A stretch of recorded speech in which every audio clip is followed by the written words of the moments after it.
श्रेष्ठ जीवन, शेर या लोमड़ी। एक बौद्ध भिक्षुक भोजन बनाने के लिए जंगल से लकड़ियां चुन रहा था कि तभी उसने कुछ अनोखा देखा।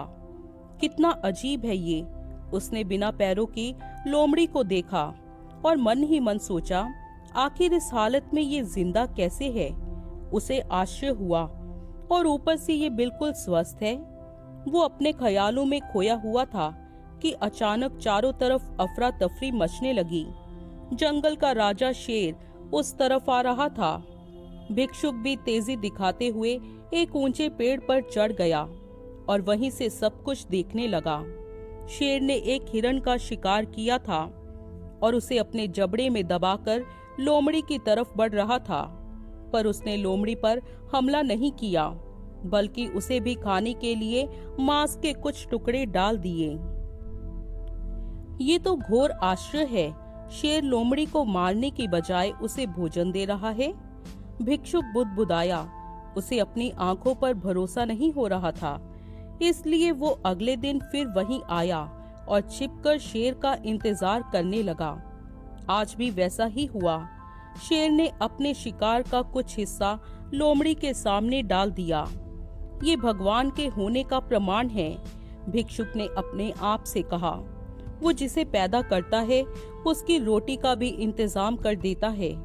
आज से इस लोमड़ी की तरह मैं भी ऊपर वाले की दया पर जीऊंगा। ईश्वर मेरे भी भोजन की व्यवस्था करेगा। और ऐसा सोचते हुए वो एक वीरान जगह पर जाकर एक पेड़ के नीचे बैठ गया। पहला दिन बीता, पर वहां कोई नहीं आया। दूसरा दिन भी कुछ लोग उधर से गुजर गए, पर भिक्षुक की तरफ किसी ने ध्यान नहीं दिया। इधर बिना कुछ खाए पिए वो कमजोर होता जा रहा था।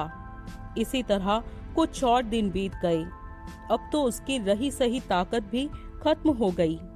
वो चलने फिरने के लायक भी नहीं रहा। उसकी हालत बिल्कुल मृत व्यक्ति की तरह हो चुकी थी कि तभी एक महात्मा उधर से गुजरे और भिक्षुक के पास पहुंचे। उसने अपनी सारी कहानी महात्मा जी को सुनाई और बोला, अब आप ही बताइए कि भगवान इतना निर्दयी कैसे हो सकते हैं? क्या किसी व्यक्ति को इस हालत में पहुंचाना पाप नहीं है? बिल्कुल है, महात्मा जी ने कहा, लेकिन तुम इतना मूर्ख कैसे हो सकते हो? तुम ये क्यों नहीं समझे कि भगवान तुम्हें उस शेर की तरह बनते देखना चाहते थे, लोमड़ी की तरह नहीं। हमारे जीवन में भी ऐसा कई बार होता है कि हमें चीजें जिस तरह समझनी चाहिए उसके विपरीत समझ लेते हैं। ईश्वर ने हम सभी के अंदर कुछ न कुछ ऐसी शक्तियां दी हैं जो हमें महान बना सकती हैं। जरूरत है कि हम उन्हें पहचानें। उस भिक्षुक का सौभाग्य था कि उसे उसकी गलती का एहसास कराने के लिए महात्मा जी मिल गए। पर हमें खुद भी चौकन्ना रहना चाहिए कि कहीं हम शेर की जगह लोमड़ी तो नहीं बन रहे हैं।